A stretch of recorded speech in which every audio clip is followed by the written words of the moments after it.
Three unmarked trucks surround Francisco Longoria's work truck Saturday morning in San Bernardino.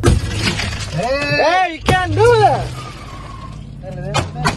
Cell phone video from inside shows masked men smashing the driver and passenger windows. Mr. Longoria, fearing for his own safety and for that of his passengers, drove off.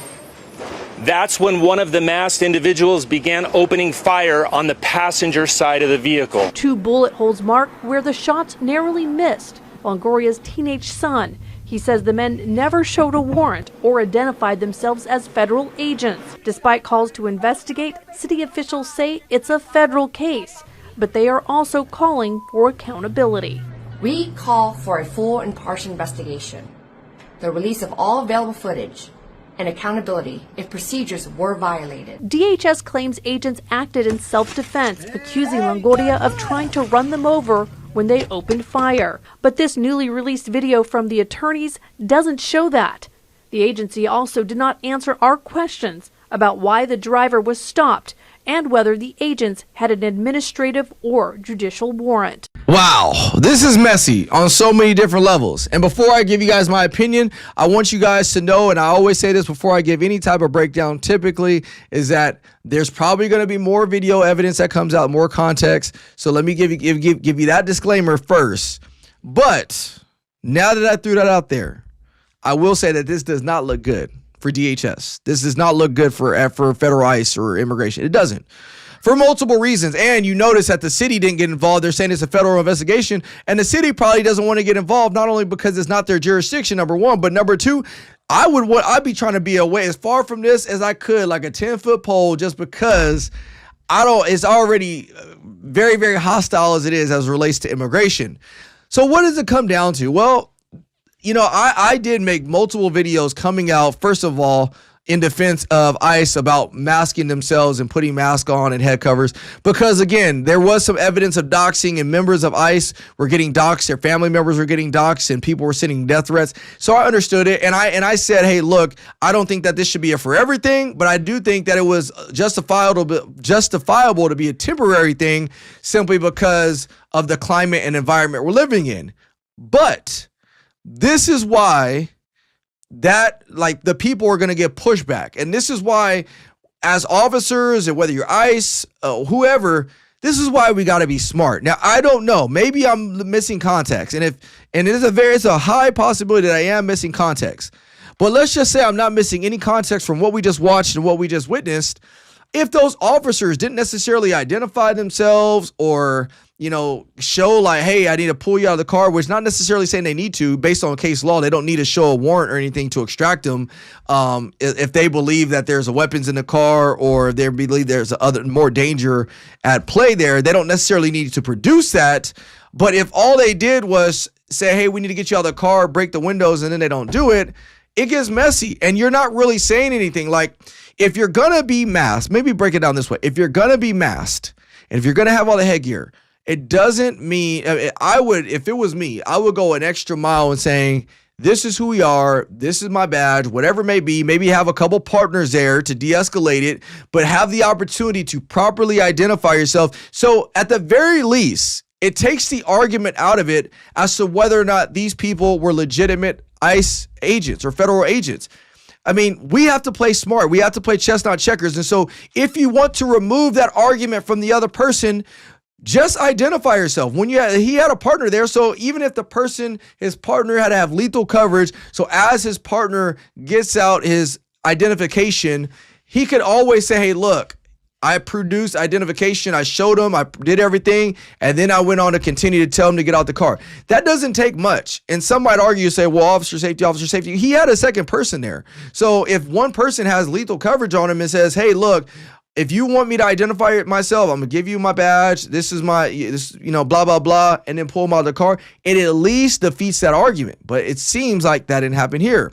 The second thing is you notice that they utilized deadly force. They fired at a vehicle that was moving away. I'm just going to keep it a buck with you. I'm going to keep it real.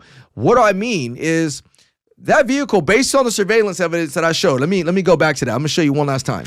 Agents acted in self-defense, accusing Longoria of trying to run them over when they opened fire. But this newly released video from the attorneys doesn't show that. So in this segment right here, you see the truck leaving, and I'm assuming that's when the shots were fired.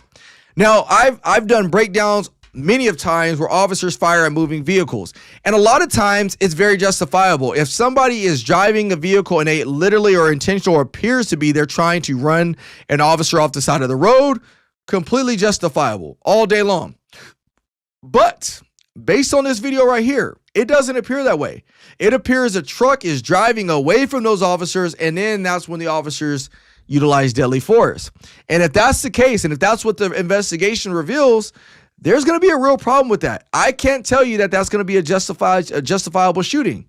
I really can't. Even though ICE and federal agencies may operate under a different umbrella, the law for the most part still pertains the same way as it relates to lethal force and when you can utilize lethal force in the field. It has to be an immediate threat. And to say that this was an immediate threat and you were in fear for your life, that your life was going to be in danger, that's going to be a stretch. Even, let's just say they said they feared for the life of somebody else. That's going to be a stretch. Unless there was somebody standing directly in front of that vehicle and that guy chose to drive at them, it's going to be a stretch to justify and say that this was an immediate threat, therefore they needed to utilize deadly force. I don't know how they're going to stretch. I don't know how they're going to make that case, make that argument. And if that is the case, stand by, because I think these officers are going to get in trouble.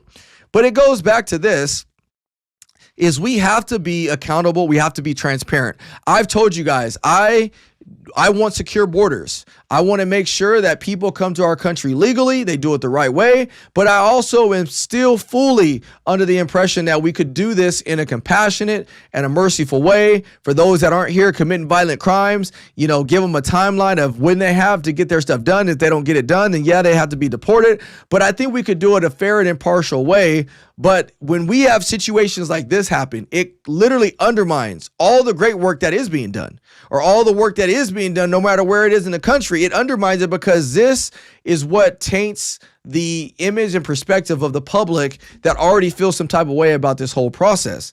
So we have to call a spade a spade. And again, I'm not going to completely come out right now and say the officers were absolutely wrong, because right now all I'm going off of is a ABC 7 news take. And I hate to break it to you guys, but you know, the news doesn't always give you everything, and so does the bystanders video. It doesn't always give you everything. So it is a high likelihood that there could be some other information that is produced that would tell us otherwise. But based on what we've seen and based on just this alone, that's my initial perspective of it. Is I have a hard time seeing that ICE is going to be in the right on this one. I just have a hard time seeing it. So, you know, if we want to do this and we want to make sure that, you know, there's some accountability as it relates to immigration, we can't have fumbles and missteps like this and start utilizing deadly force on people who are potentially nonviolent. Now, what could change this? If there's anything that could change the sentiment of my tone right now, what could change it is,